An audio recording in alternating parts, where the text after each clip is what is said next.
Hey, everybody, welcome to Love and Relo, the voice of the relocation industry. I am your host, Ben Cross, and I am so blessed and honored to be here with Julie King from Advocate Aurora Health. She is a DE&I learning expert. Julie, how are you doing today?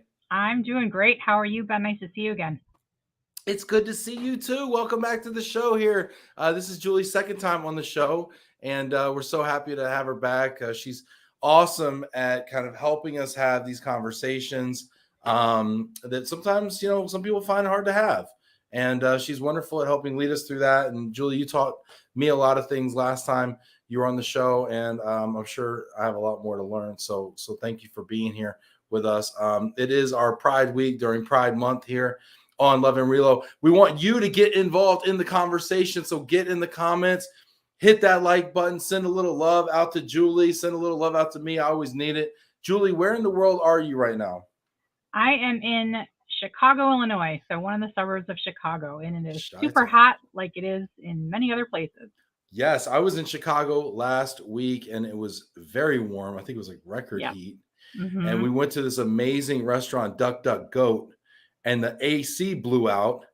Ooh. And it was duck hot.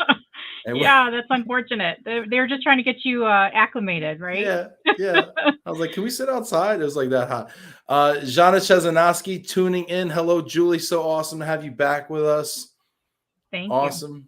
Jana representing Brazil. Let's see how many countries we have on today. Get in the comments. If you've got questions for Julie, I'd love to hear them in there. We're going to be talking about kind of the way that we use language.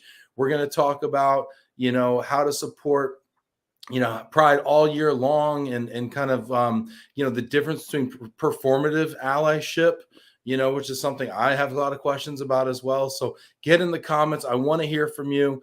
Put your questions in there and we will prioritize them. Stacy Huff, super producer Stacy. And now Stacy almost hosted the show today because I had some technical difficulty.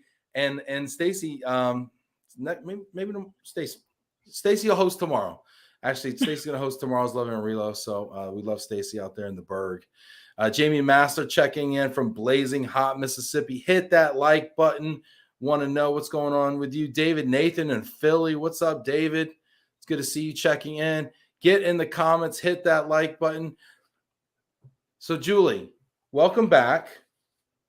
Really appreciate you being here. You want to real quick kind of just tell people what you do as a DE&I learning expert? Yes. So I am responsible for diversity, equity, and inclusion learning across a 75,000 employee system. We call ourselves team members, but a 75,000 team member system. Wow. Healthcare organization spanning sites in Wisconsin and Illinois.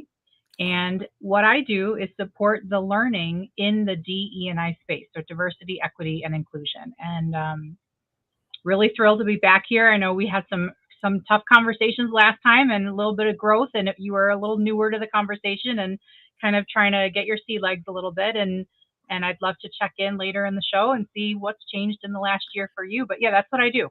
So help support in that space. 75,000 team members. Mm-hmm. That's a big organization. It is. I'm just curious logistically, like, how do you do that?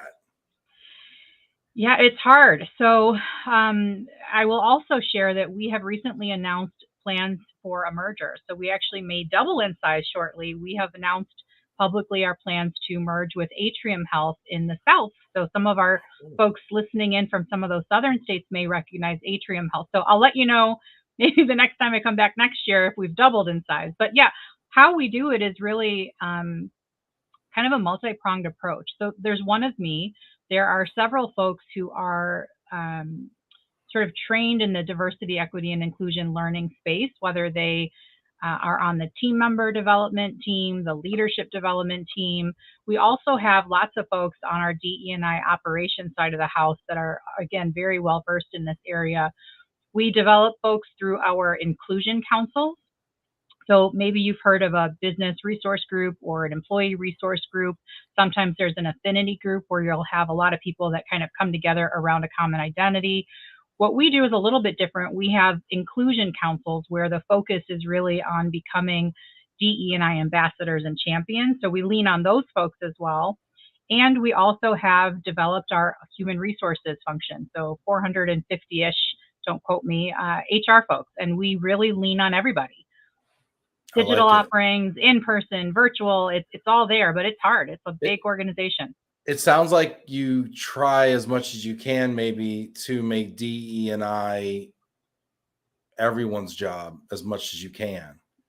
It is, because if you think about it, it is everybody's job. I mean, it's part of being a good human. It's part of being a good leader, part of being a good team member. It's how we interact with each other. So people think of DE&I as this big scary thing, and I'm scared to have a conversation about DE&I. It's just a conversation. Yeah. That's it. Well, the fear comes, I think, from where people are and their learning, right? And then the vulnerability that comes along with that. And then I think that the stakes sometimes can feel very high, especially if you haven't done your homework, So I think there's a little bit of that too, right? That Absolutely. goes some shame, maybe I would call it, even that comes in with that. But I love the fact that there's kind of all of our jobs. And I think it's more effective that way. And I think it's better when you don't look at DE&I as this thing over here that sits in this department and just kind of like this static, like in the corner topic. And Julie will get to that once a year, and like we don't need to worry about it 364 days. Exactly. Of it, right? So yeah, super cool. And it informs everybody's decision. I think it's great. Jamie's checking in here. Jamie says, I think it's wonderful. More companies are requesting your tier 1 and tier 2 diversity spend. Super interesting, because Jamie, I think your company actually is a woman-owned WBE, isn't it, Jamie? Let me know. I think it is. Richard Majewski checking in from London town. Yes, we got 3 countries so far. Hit that like button. Get involved in the conversation. We're having conversations about conversations. Yes, this is the meeting about the meeting that you dread. No, I'm just kidding. This is the conversation about how to have conversations. I want to start with a topic here, which I'll be honest, I feel kind of vulnerable about. Performative allyship. Explain to us, Julie, what does performative allyship mean? What does that concept mean? Yeah, so we see a lot of times during Pride Month, we'll see lots of organizations, all of a sudden they'll have a rainbow logo. Like you've got LOVE+RELO, you've got your logo, top right corner, and that's awesome. And I think we talked about this a little bit last year when I was here with you, in that it signals to folks that you are an organization that supports LGBTQ plus individuals and employees and customers and all of that. It's great. The trouble is if it stops there. So if you're an organization that does that rainbow logo or something like that, you'll have a rainbow T-shirt that you sell during the month of Pride, but then the policies and procedures that you have in your organization don't actually support the folks in the LGBTQ plus community, then I consider that performative allyship. So for example, if you have a policy that talks about maternal leave or paternal leave, but the language that you're using in your policy is not gender affirming and it's very binary and talks in terms of mothers and fathers, then your policy is not actually inclusive of everybody in the LGBTQ plus community. So if you're a company that sports those rainbow logos, but then doesn't actually create policies and procedures that supports that community, that's performative allyship. That's just one example. Does that make sense? Yeah, 100%. And I'm just trying to think of all the different ways that, like, all the things I need to do. So as the CEO of my company, really it starts from the top down, and there has to be real concern and real intentionality at the top. And I know Jean is watching this as our director of operations. She's also kind of in charge of our HR policies, our benefits, our inclusion strategy, and all sorts of things as well. And I'm trying to kind of mentally do a checklist right now, because I don't want to be a part of the problem. I want to be part of the solution. I want to do things, right. And I'm like, okay, how do I ensure that we are taking real necessary, effective steps? I like the things you're talking about, policies. I mean, frankly, we don't have a ton of policies, right? We're kind of a small company, right? We're kind of growing through it. But as we write those policies, we will use gender affirming languages and make sure things like our benefits, as we're going into that, that they're not just that they're not exclusive, that they're inclusive. What are some other ways? I mean, we can use me even as an example, right? I'll be the you pick on me a little bit. We got questions coming in here. I want to hear your questions also before I put myself out there and allow myself to get picked on here. Sal, what's up, Sal? It's been a long time. DE&I seems to me about belonging. Who doesn't want to feel that? Yeah, right. Isn't that a platform we can all get down with? Yeah, absolutely. And that's the I, that's inclusion. If I feel included, I feel a sense of belonging. That's what it's all about. Yeah. I mean, you'll see actually lots of companies are shifting their language away from DE and I, and sometimes they'll now bring in that B, the belonging. So yeah, it's a great comment. Spot on. Yeah. Good stuff, Sal. Ray, good afternoon, Vancouver. Look at that. Canada's in the house. Canada. Jamie, yes, Murphy's Corporate Housing is a WeBank company. Yes. What's up, Murphy's? Good to see y'all. Richard wants to know if people get notified. Yes. Sometimes, Richard, sorry. You know what you got to do? Hit the bell. Go to my profile, hit the little bell that's next to my face at the top. You will always get notified when I do something then, Richard and everyone, if you want to hit the bell. All right, let's pick on me for a little bit, Julie. I'm over here with my performative pride flag logo. What do I need to do to make sure that I'm actually delivering on the implicit promise of the pride flag? What else can I do to be inclusive? Help me. Yeah, please. if you want me to go all in on picking on you, I will. Oh, geez. With love, saying it with love. No, but truthfully, yes, part of you, you're already doing the work because you're hosting conversations during Pride Month about Pride Month topics. So I think you're already doing the work. I'm not trying to say you are being performative. What I will say though is that when I was first joining and we were kind of doing the behind the scenes, I requested to put in my pronouns, so she, her, after my name. That's something that you could do with all of your guests every day, not just during Pride Month. So that's just one example. I like it. You know what? I'm gonna do that right now. I'm gonna take care of that. I appreciate it. You know, it's something I do with my LinkedIn profile. It's something we started to do with our email signatures. But I don't know that we're always consistent with it.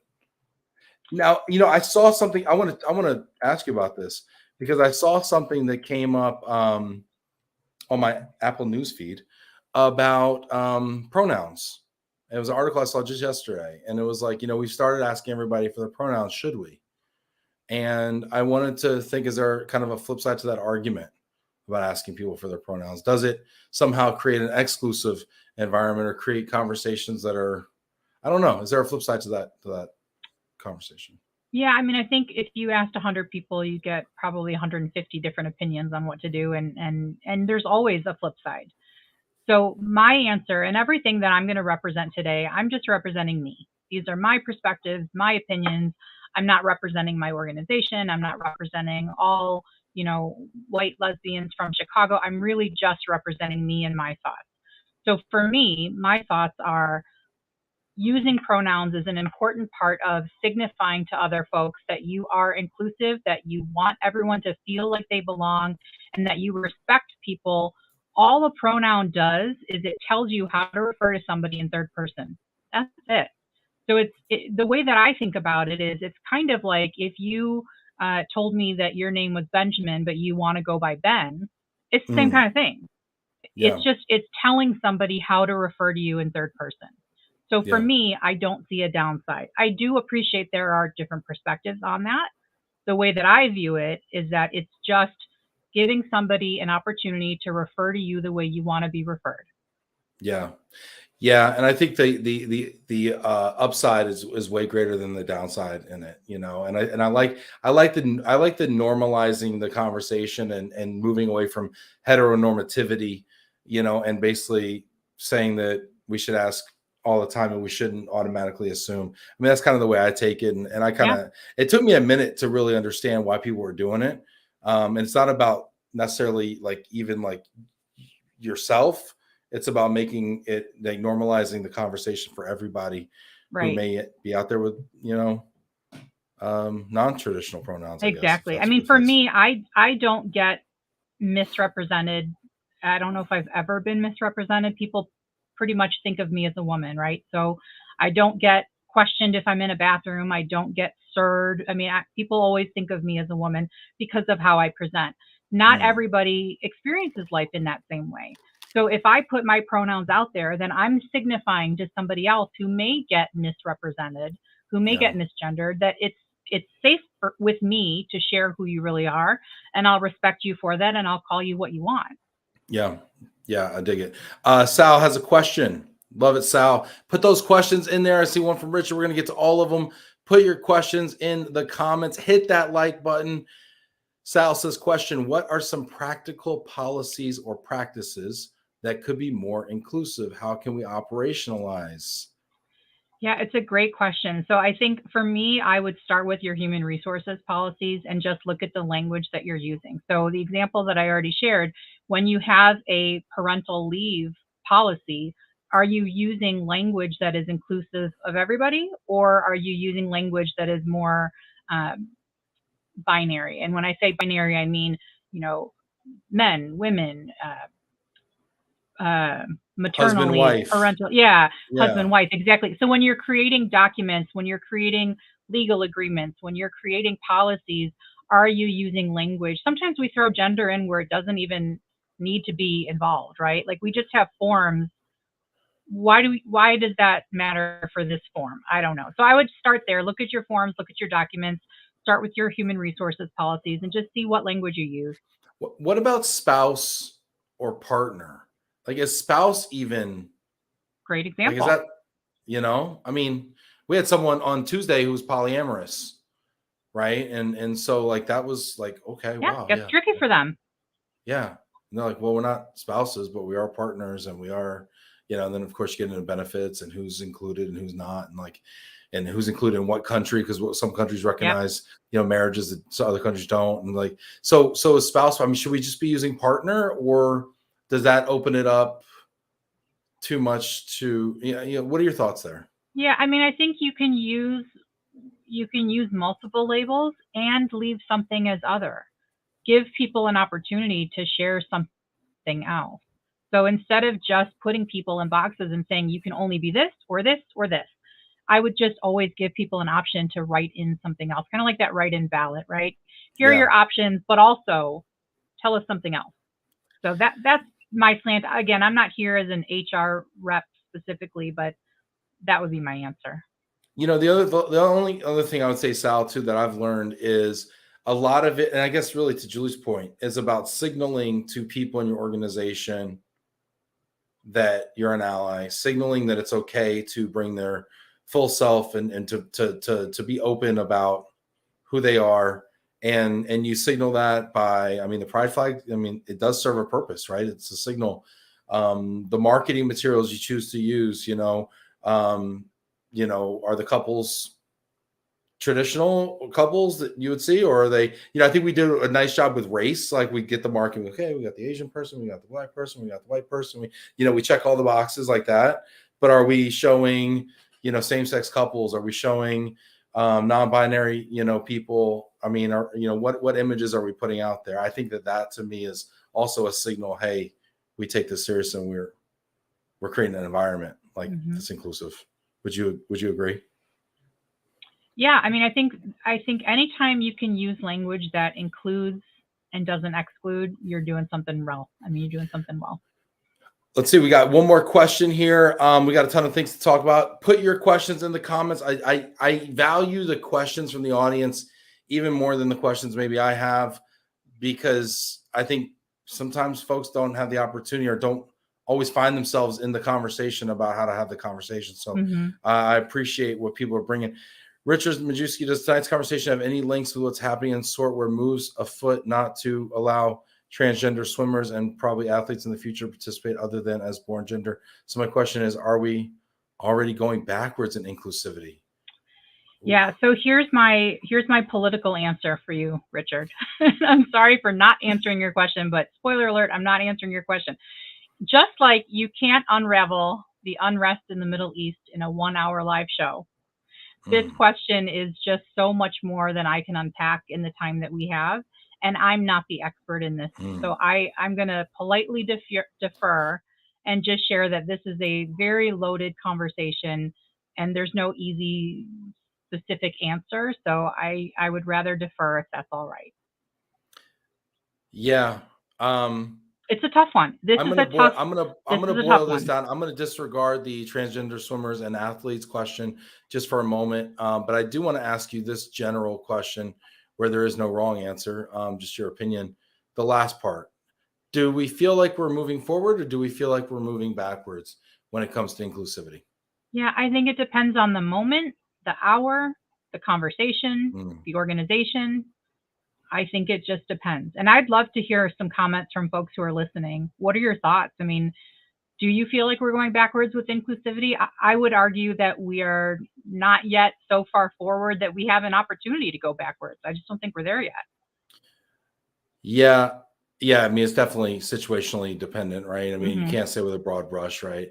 I remember, I think it was last year, we had someone who had transitioned. They were a sales leader at a Wall Street firm, and they transitioned, and they brought so many statistics around violence against gay and transgender people, and that the statistics they seem to share were actually the episodes of violence were increasing, which, I mean, I like to think we're better than we were 10 years ago or 20, or et cetera. And they actually brought data to show the contrary, and that to me was a little disheartening. Hmm. And I don't know, I just wondered if you felt like progress was being made. I feel like progress is being made, and I feel like we're not there yet. Yeah. I Is it will one of those also, things that will never be there? oh gosh, I hope we'll be there. Mm-hmm. I really hope. I mean, when I was growing up, I don't think we had any out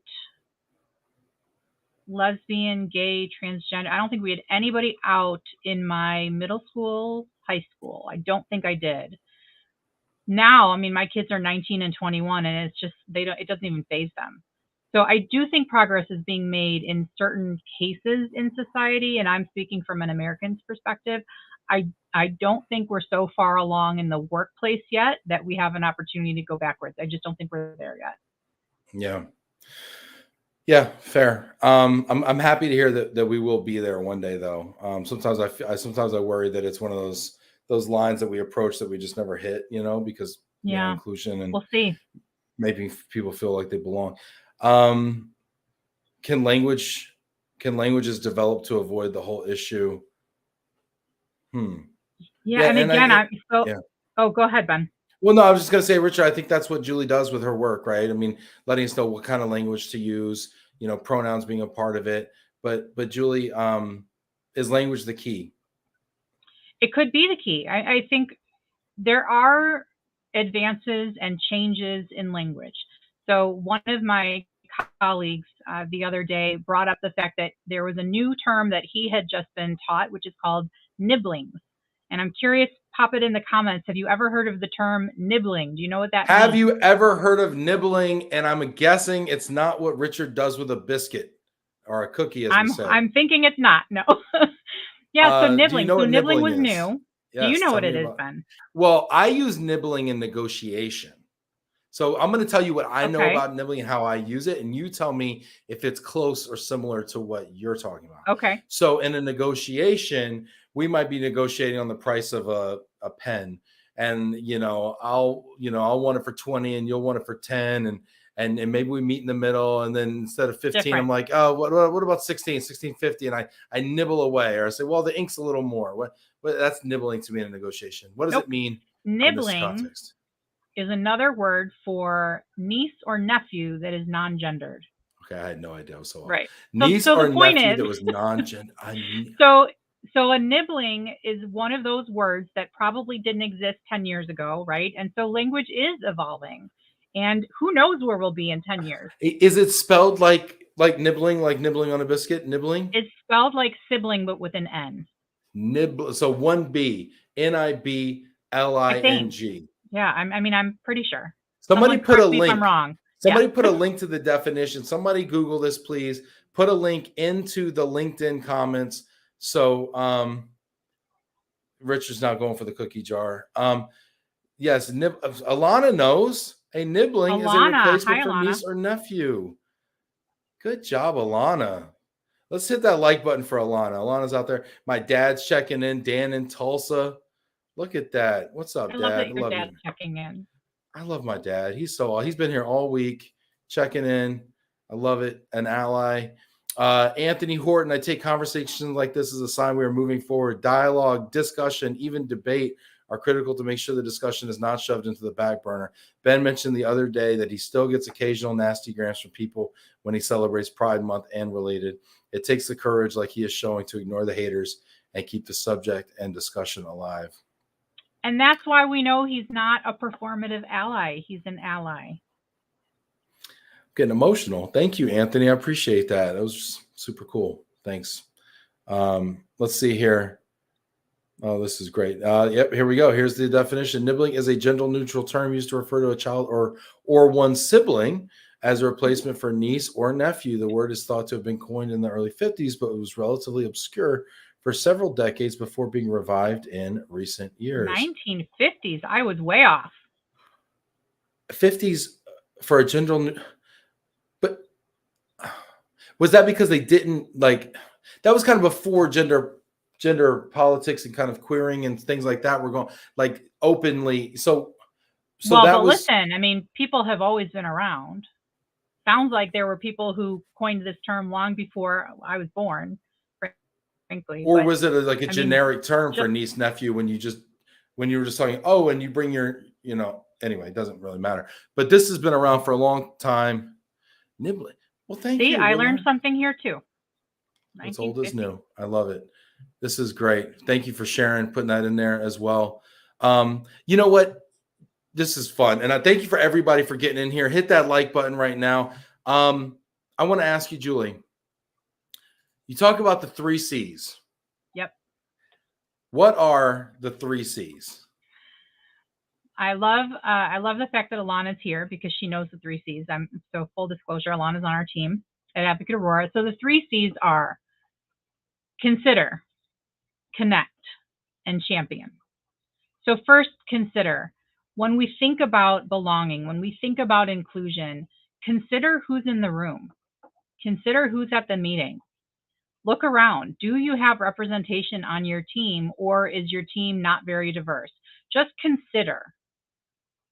When we think about connect, are you always using the same go-to people? Who are you giving opportunities to on your team or in your organization? Are you constantly reaching to the same folks because you know they'll deliver? Or are you allowing new perspectives to come in? And when you're creating a project team, are you giving opportunities to new folks? So that's the connect. And then finally, we've got champion. So we talked a little bit about allyship last year. We're going to talk about it a little bit more today. We talked about it already with performative allyship, but just champion. Make sure that you're raising voices, you're lifting voices, whether it's at a meeting or online, and you're doing it here. You're lifting the voices from the chat, but really champion by being an ally and lifting those voices when you can, because often what happens is the extroverts take over. And I say that as a born extrovert. The extroverts take over. But then what happens to all the great ideas that we're not hearing about from the folks who are a little bit more introverted? So that's just one example. But you could, Alana, I love her. She's putting the 3 C's in the chat. Thanks, Alana. So when we think about raising those voices, it's marginalized groups, it's people who are more introverted, it's all of those things, but just making sure that we're really hearing everybody. So consider, connect, and champion. All right. I want to talk about these a little bit. Okay, let's do it. This is awesome. I love this framework. Consider, connect, champion. So I always selfishly look at myself and say, okay, how am I doing in these three boxes, 3 verticals, whatever, right? And I'm like, consider, I think I do okay. Connect, I need to do a lot better. Champion, I think I do a nice job with that. So the connect thing for me, and I'm just going to be totally like, let's pick on Ben Day, right? Connect, it's like you said something before, like over reliance on the same group or demographic or set of people because you just feel comfortable, right? Yeah. I'm so guilty of this. I remember when I started doing Love and Relo, I did like, I don't know, like a dozen episodes or whatever. And people were like, how come you only have white men on the show? And I was like, what? Like, I was like, no way. And then I went back and counted, and it was like 10 out of 12 or something like that. I was like, damn, that's not who I want to be, you know? And I had to really be intentional. But I fell into that because I was doing something that was really scary, really vulnerable, really different, really new. It was like kind of beta. It was like, I'm going to try this thing, you know, I don't know what's going to happen with it. So I was just calling like people I felt super close with, like, hey, I'm going to do this thing. It's really weird. I know. Will you do it with me? And they're like, all right. And like, we did it, you know? Yeah. But I had to be really intentional about going outside of that, like, you know, inner circle of people like me, and really reaching out. And that was how I met. One of the ways I met Jana, who was our first hire with Glomo, because we wanted to do a Latam because one of the other pieces of criticism we got was, hey, how come everybody's about the US on your show? How come, what about all the other places in the world? Yeah. Right. I'm like, oh gosh, okay. Yeah, you're right. Let's be intentional. Let's go to Latam. Okay. We need like an ambassador, somebody down there that knows what's up and can curate something for us. And that's how I met Jana. And then we did, Africa Week, and we did, we've done a lot of things. Right. And so yeah, so the connect thing for me, I totally, that resonates with me. And I don't like that I do it, but I do it. And but you do it because you're human. So there's something called an affinity bias. And I don't care if you never remember the name of it, but it's called an affinity bias. And it's a bias that we all hold. And it's basically that we hold, it's either affinity bias or similarity bias. And it basically means that we are more comfortable with people who are like us in whatever ways, all the ways. And so everything that you just described, first of all, falls right in line with the fact that you're human and that affinity bias is a real thing. But what I love about what you just said is that you were called out. Somebody said it, they mentioned it. You then reflected about it. First, you got defensive. You were like, hang on, wait, no. But then, wait, no, it's true. But then you did something about it, right? Yeah. So I think that's where that connect really comes into play. And again, I don't care if you remember the 3 C's. I don't care if you remember what they each stand for, as long as you remember the gist of it, which is at the heart of inclusion practices. We really want to make sure that we are connecting with people who have different perspectives than ours, because that's how we have better outcomes. So there's a lot of research out there, and I'm sure somebody in the comments is probably already Googling it, but there's research out there that says when you have diverse teams, gender diversity, age diversity, geographic diversity, when you have a diverse team, you have a significantly increased better outcome. You make better decisions. So for all of those reasons, it's really important to find new go-to people, to find new perspectives. And I would say a little bit, just to pick on myself and you, if I may, the fact that I'm back, you're hearing from me again. Yeah. Right. So in a way, the fact that I'm here again is just showing that it's, I mean, not that I don't want you to ask me back. We have an affinity bias.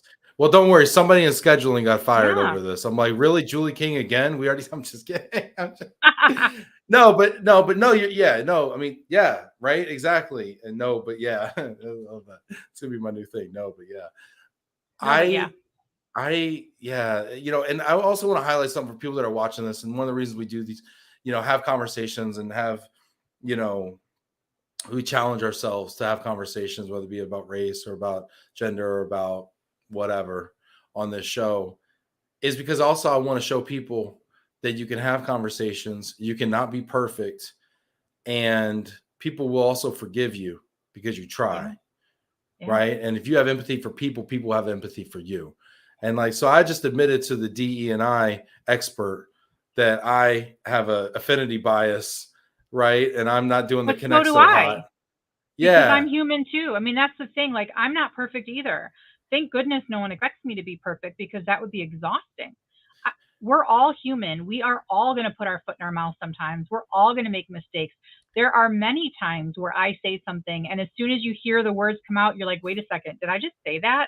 That's not what I meant, or that's not exactly what I meant. Or we're human. I mean, that happens. Yeah. But the main takeaway really is when those conversations happen where you say something and it doesn't land the way that it should land or that you wanted it to land, just like you did, just own it. step up Well, and own it and say, gosh, that I'm so sorry. That is not what I meant to say, or that's not what I meant. And then you start to repair the relationship. and that's what I wanted to show people is like, okay, and then you forgave me and you like Yeah. empathized with me, and then we like figured it out together. And then you made me feel better because you're like, hey, everybody does this. It's affinity bias, it's a thing. And that's what we have to be intentional about, counterbalancing our biases, right? Because biases will take you over here. Yep. Birds of a feather flock together. We're all going to go flock this way unless we stop and we think about, why am I doing this? Wait, I need to try this. Because also, oh, by the way, the outcomes are better when you have diversity, when you have gender diversity. And you know what else? I love the fact you highlighted age diversity. Because I'll be honest, a lot of the pushback that I hear, because the circles I run in, older white men say, yeah, but what about me? I'm left behind in this DE&I discussion. And it's like, actually, ageism is a part of this. There's a seat at the table for all of us. There's just not, no one person gets a bigger chair. And that's what we have to understand, I think. It's true. And I think there's a lot of folks who are still, and depending on what your organization really focuses on, a lot of people still think, DE&I is about racial diversity. And it is, and it's not. I mean, it is definitely about that. But no. Right? But no. But it's also about everything else. So when I hear, I've heard those comments too from folks like, okay, every time you have a DE&I conversation, every time you ask me to attend a DE&I learning, am I being erased? And the answer is no, absolutely not, because diversity is a descriptor of groups. So you have to have the group in order to talk about diversity. And that means that everybody's represented. That means everybody's included. And we talked, I forget who made the comment earlier on about belonging. And that's really what it's all about. It's about everybody. We want everybody to feel like they belong. Let's talk to everybody out there right now. If you're watching right now, I want to hear your thoughts on this. Do you feel like you belong in the DE&I conversation? Was there a time where you didn't feel like you belonged? Did that change? Are you still working through that? Are you still wondering if you have a place in this conversation? Because I think a lot of people think that this is not their conversation. That it's other people's conversation that look a certain way or identify a certain way, but it's not there. So, I mean, I want to know, honestly, and this is a safe space, just put it out there. We'll be empathetic and we'll work through it together. Sal says, reminds me of Bobby Albert's ways to make a great decision. Who can help me make a better decision? Who will be impacted? Who will carry it out? Talk to all these people before you make a decision. So there's inclusiveness in decision making. Yeah, absolutely. Yeah, super interesting. And I'll give you an example just to prove that I'm also human. So we have in our organization, we dedicate a week to leadership development. And because I'm responsible for DE&I learning, of course, we were creating a breakfast session on DE&I learning. Somebody reaches out to me, hey, Julie, can you create this breakfast session? My immediate reaction is, sure, I'll do that. I'm thinking I'll do it myself. I'll put something together. It'll be fine. Second thought is, well, hang on, I don't have to do it myself. Let me get some different perspectives. I'll go to my go-to people. Third thought is, no, stop. Why am I falling into the trap? Let me actually reach out to people who I don't typically partner with and get some new and different perspectives. And now, I mean, shout out to anyone listening from Advocate Aurora. Now we have a totally new breakfast bias buster session that's going to be amazing. And I would have never gotten there on my own. And it's only because I interrupted my thinking, that bias of using the same people over and over and over. And so I stepped out of but I had to stop my thinking.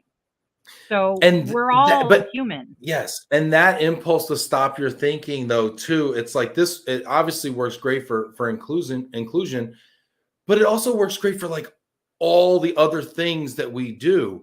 So many times our thought patterns are kind of hardwired to go a certain direction, right? And that's just the way the energy flows, right, in our brain. And it's like, so we have to break those impulses and say, wait, what if we tried it a different way? And now I'm thinking about your breakfast bias busting, thing, which is a great name. And I'm thinking of this amazing task force you put together, and I'm sure a lot more people like attended and felt enriched by it, because now you have all these ambassadors, everybody's included, they bring in their little go-to groups, and now all the go-tos are coming together and stuff. I think it's happening in August. So it hasn't happened yet, but it will be All right. amazing. Well, I'm speaking that into the universe for you. I Yeah, think it's going to be it will be amazing. Going to amazing. bust a lot of biases. Totally. I think this whole like going back though to our go-to people, the concept of the go-to person, I think is a really dangerous concept. Because it becomes, I think, like 80-20, right? Like they get 80% of the opportunity, they get the promote, and then because they get the the opportunities to shine, they get the promotions, they get the pay. We talk about gender pay gaps, we talk about all these Yep. types of things that start in relocation and global mobility. We talk about people who get chosen for assignments overseas and in other things, and people who don't, right? And how women with children are often neglected for they don't even approach them because they assume Yep. they wouldn't be interested in it, and like, well, ask me first. And maybe if you kind of tailor the benefit or the policy just a little bit, maybe it works, and wouldn't that be better from a diversity standpoint than having all these, white men in the C-suite? I'm not picking on white men. I got you guys. All right. But I'm just saying, when you look at the C-suite, it's because they've had all these international assignments and they've gone all over the globe and they've managed all these different business units. And but why did they get that opportunity? Because they were go-to people, right? And I just think this whole concept of the go-toism, it's dangerous, and yet I'm somewhat guilty of it. So I just love that concept. Sorry, I'm ranting here. I apologize. Richard Machuski, yeah, but no, but yeah, but I'm kind of struggling with a thought that we have maybe created too many specific groups. How many groups is enough? Are we creating a fragmented society? Ooh. So here's my initial reaction there. I don't know that we've created too many specific groups. What I will say is it's really important for people to feel like they are appreciated for who they are, that their differences are recognized, that they're leveraged, that people feel part of the group. And if we don't have an opportunity to kind of notice differences about each other and then again appreciate them and leverage them, then I don't know how successful it would be for people to feel fully included, especially in the workplace. So I think, go ahead, Ben. Yes, Richard, we didn't create these groups. They already existed. We're just seeing them. That's We're exactly naming it. them. We're validating them in their existence and making them feel like they belong, I think. And it goes back to the whole nibbling conversation, right? I thought maybe it came up, 10 years ago, and it was actually created in the 1950s. People have always existed. We're hopefully getting to a place where people can exist and be appreciated for existing. Yeah, I dig it. And you know what it is? It's not like we're creating a lot of groups. What we're doing is we're recognizing the nuances and allowing people to be different and not like kind of this monolithic thing, right? And someone's sexuality or orientation or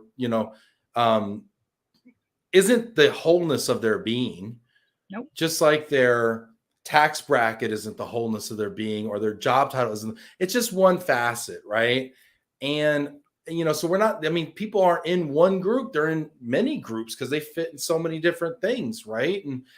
And I think we're just allowing spaces for people to kind of be and chill and hang out, and then identify with. Richard, I hear what you're saying. I think there's validity to it because people use these differences to create division, when in fact I think you look at these things and say, oh, that's nice, a nice facet. Oh, now I know a little bit more about this. Oh, no, a little bit more. And to Julie's point, these people have always existed. They just brought less of themselves to the foreground. As I learned this, what was it, yesterday, I think, or Tuesday, about foreground stuff that we bring forward at work or something, maybe 10%, 90% is background stuff, So now we're just bringing a higher percentage to the foreground and allowing for that. And I just think it's really beautiful. Yeah, when you think about it, the fact that I'm a lesbian shouldn't really have any impact on my ability to produce work in the work environment. Now, put aside the fact that I do DE&I learning. Put that aside. It shouldn't really matter who I'm married to or what my sexuality is. That has no impact on the work that I'm able to produce.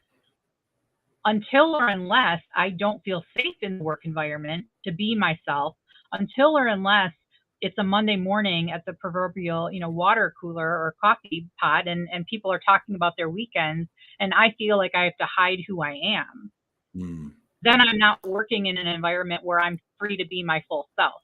Then I'm not going to produce the work that I could produce because I'm in that survival mode of protect who I am, hide who I am. So again, I mean, I think, Richard, we've all existed. Now we're trying to move to a place where we appreciate diversity a little bit differently than we have in the past, perhaps. And we're getting to that place where now we seek different perspectives so that we can have a better outcome. Yeah, this is Richard. Thank you so much for this question, because I think this is kind of a question that's on a lot of people's minds, right? So thank you for bringing it to the forefront. Anthony asked Richard. He's got a question for Richard. Does that mean you don't support follically challenged as a category? I think they found their own group, But your baldness is not the totality of who you are. It's just like this much, So I know Anthony's being tongue in cheek here too, and I think him and Richard have a kinship now. So there you go. Looks like it. Very cool. Very cool. And now you both feel like you belong in a greater sense than you did before. I would challenge, though. I would challenge you just a little bit, Julie. You said that your being a lesbian does not impact your, production or ability to produce work, forgetting the fact that you're a DE&I expert and trainer and learning development person. But yet we do say that diverse workforces are more productive and have better outcomes. So it seems like it does actually impact your ability to in a positive way. Or else how do we reconcile the positive outcomes of diversity? 100%. I mean, I think what I was trying to say, and I probably, again, I'm not always perfect. I probably said it a little bit clunkily, is that who I am married to shouldn't impact my ability to produce work. Where it comes into play is if nobody at an organization is thinking about different perspectives and they create a policy, and again, I'm going to pick on the same policy. If they create a policy about parental leave and no one considers the fact that there are people in the LGBTQ plus population who may not subscribe to the binary, maternal leave, paternal leave, mother, father, then we get into trouble. So I think you hit it dead on. And again, I probably presented it poorly.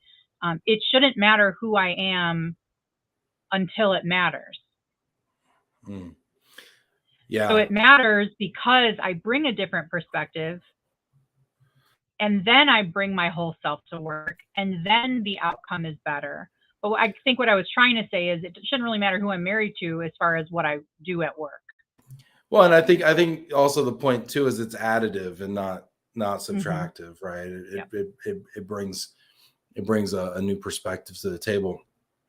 I want to ask you, here we're in the workplace, and I want to pose a question to you that I posed to someone else recently. I want to see what your thoughts are. I was raised hearing, and this isn't like against my parents, like this was just conventional wisdom. There's 3 things you don't talk about.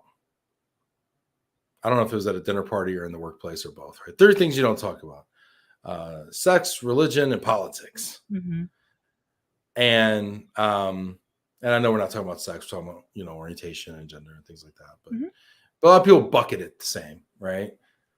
And that's conventional wisdom. Stay out of trouble. Don't talk about these things, because nothing good can come of these things, right? Talking about these things.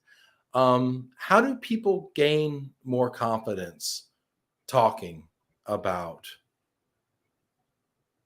gender identity, orientation, LGBTQ plus issues? Yeah, I think first is just to do some learning. So whether it's, listening in to a podcast like this, a live stream, or whether it's going to a website and learning information, reading a book, watching a movie, just learn. I mean, as much and in all the ways as you can, just learn. So I really like, especially given the fact that we're talking about kind of in the workplace, I love there's a website called Out and Equal, and outandequal.org is the website. And it's an amazing website. It also has a toolkit that'll sort of tell you, how am I stacking up in my organization? Am I really inclusive to this population. So I know, Ben, we talked a little bit earlier on, like, am I a performative ally, or am I doing okay in Love and Relo? Like, how am I doing?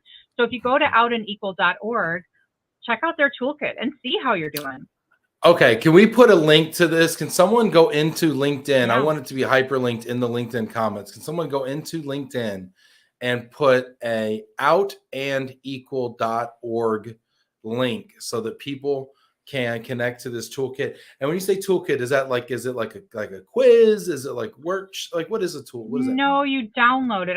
It's been a while since I've looked at it, but it's not it's kind of like a quiz, but I don't want to speak out of turn, but it's basically a checklist that says, you Okay. know, am I doing this well? Am I doing that well? Where am I missing? So, but it also has a ton of other resources there. So specifically, we're here for Pride Month. We're talking about this during Pride Week. I would say if you're interested in learning about LGBTQ plus inclusion in the workplace, go to outandequal.org.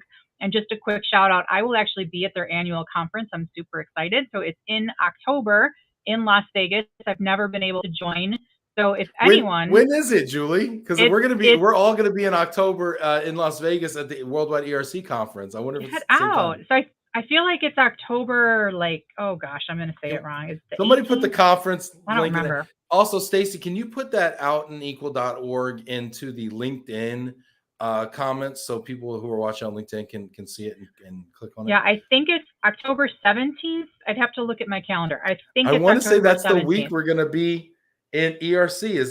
That's the next week? If you're there, I'm meeting you in person. I know, for real, right? Wouldn't that be cool? She's saying it might be the next week, the 20. Okay. What is that? The 22nd, 23rd. Something. Yeah, I'd have to open my calendar, and I closed it. We could have went to out. But anyway, 20, what is that? 7/27. She's saying, okay. Yeah, I like Stacy gives me hand signals from the back. You'll have to fly in sooner. Yeah, I'll have to fly in a week early. But in truth, like if you just want to learn, go to outandequal.org, take a look at the resources there, absorb everything you can absorb, and just learn. And the only way to get comfortable doing something is to do it. So just keep talking about it. Ask the hard questions. Richard, I love your questions. I didn't always answer them, but they're great questions and they get people thinking. So just engage in conversations, be brave, and just know that you're going to put your foot in your mouth sometimes, and that's okay. That's what this show's all about, honestly. Just putting our foot in our mouth, leading with love and empathy, and figuring it out. Thank you, Stacy, so much for the link. Super producer Stacy making it happen there. Stats and information back there. Let's get into so since you've been here last, things have changed, Julie. Things have changed. Tell me, yes. Do we not use the word guys anymore? Okay, sorry.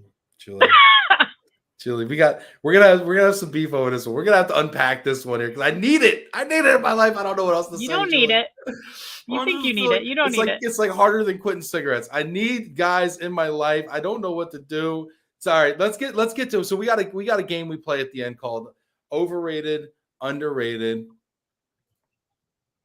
ERC is 1025 to 1020. Okay, overrated, underrated. So we like to kind of not really put you on the hot seat, maybe a little bit. We're gonna give you some topics. We're gonna give you some topics, and we're gonna ask you, are they overrated or underrated? Mm-hmm. And then I get to tell you if you're right or wrong. Okay. Super I love this game. Yeah, I know. All right, let's hop into it. Stacy, what do we got here? The use of the word guys when addressing a diverse group. Overrated or underrated? What do you think I'm going to say, Ben? Oh, I think if it's anything like what you said a year ago, you think it's overrated. I do. And I know it's hard, and I know you can do it. And the thing is, if you wouldn't address a group of folks with the word ladies, then don't address them with the word guys. Can't we just make guys like unisex though, or like? Yeah, we can. It's called y'all. I do. I y'all the hell out of people. I love y'all. I use y'all. I'm the national spokesperson for y'all. I love y'all. So. And the thing is, you can't make guys non-gendered because it is gendered. It is. So I know it's hard. Maybe I'll come back next year and we'll talk about it again. This is going to be like a 5-year project. You know that, right? This is going to be, you come back. All right. So y'all, folks, I use folks too. I use folks. Great. Folks, keep doing it. Folks. Yep. It's Yeah. all right. Use of the word guys when addressing a diverse group, Can overrated. anybody give me more suggestions in the comments? Do you use guys? Do you have something better? This reminds, you know what this feels like to me? This, you know, they say trauma is like you can feel it in your body. This conversation reminds me of a knockdown, drag out argument I had with my second grade teacher, Miss Major. And Miss Major told me ain't in the dictionary. And I looked ain't up and I found it in the dictionary and I said it is a very valuable contraction. And I lost that argument. But I will try to do better. Y'all, folks, anybody else, please give me suggestions. Okay, fine, you win. Next. Thinking DE&I work is only about race. Overrated or underrated? Overrated. Yeah, it's not only about race. It's not only about one thing. It's about all the things. It's about making sure that we all have a voice, that we all feel that sense of belonging. Yeah. Diversity, equity, inclusion work is only about race. Yeah, totally. Race, race really takes, I mean, race is so obvious because, colors, right? It's like easy. But the thing that I struggle with here is people understanding the difference between diversity, equity, and inclusion, or thinking that diversity equals the other two, that kind of thing. The equity piece, I think, is the hardest to define for people. And I'd like us to focus a little bit more on that and educate people. Alana's coming in. Maybe you all, y'all, everyone. So here's my thought, Ben. I don't think this is a lack of awareness or knowledge. I think it's a habit. I think you just have a habit that you say guys. Yeah. It's not that you don't know what else to say. You do. It's just a habit. Everyone. Sorry. Everyone. Hey, everyone. I'm saying that with love. You all want to go to, all right, maybe, all right. You're right. It's habitual, and I will work on it. All right. Next. Assuming that others will call out bad behavior. If you see something, say something. Overrated or underrated? I think it is underrated. If I'm reading that, it's underrated. So assuming that others will call out bad behavior is overrated. If you see something, say something. Yeah. Long story short, if you see something, say something. Don't wait for somebody else to call it out, because what happens is if no one says anything, then it goes unchecked, right? So if somebody's making kind of a joke that's not appropriate and everybody chuckles, but nobody calls it out, that person's going to keep making that joke. So yeah, maybe this doesn't fit the overrated, underrated, but just say something, see something, say something. This is huge. This is huge for I almost, I have to stop saying guys. I was going to say white guys. I have to stop saying guys altogether. I can't, I have to quit it cold turkey. I can't just say it sometimes, because then. Well, you can say it when you're talking about a group of guys. Just don't say it when we're talking about a group of mixed company. Guys right? are dead to me. They're no longer white men. That sounds really, really. White men. You ever hear white men? It's never a good thing. It's about to be a bad thing. So if you, it's just, I don't know. Assuming that others will call. This is a problem within white male cisgender community. Here, it's a problem in all communities everywhere, because it's not limited to one group. But when we read White Solidarity a couple of years ago, and read White Fragility a couple of years ago, and the concept of white solidarity, to me just jumped off the page and slapped me in the face. It was like, there's something, and I kind of feel like there's like a straight solidarity too kind of thing going on. Absolutely. I don't know that it's even as. I don't even know that it's as much as. I don't think it's as. You know what? I don't think it's even as strong as the race thing, as the orientation thing. But there's a thing where it's like you feel like you're breaking ranks. You feel this, and I don't know what it is. I mean, I guess it's the case for institutionalized racism, but you feel like you're stepping out on your friends when you're the person that says, "Hey, doesn't make me comfortable. Hey, I don't think that's appropriate. Hey, we shouldn't do that because X." And this is something that takes a lot of courage to do. And I applaud people that do say something, especially when you're of the majority group, because I think people expect the minority group to say something. and my it point. doesn't have the Yep. same credibility. The majority group has to say something, or else it doesn't really work. So, Yep. anyway, another rant. I'm getting on these rants here, and Alana just keeps working. Thank you, Alana, for working for me overtime over here. Party people. Yes, Party People is my favorite one by far, Alana. Alana, you are my ally. Thank you so much, Party People. That might stick. Next, TikTok. Underrated. Really? Why? Underrated. Here's why. Because it allows people to get exposure to people who are not like them in a very low risk environment. And I say that as a middle-aged person.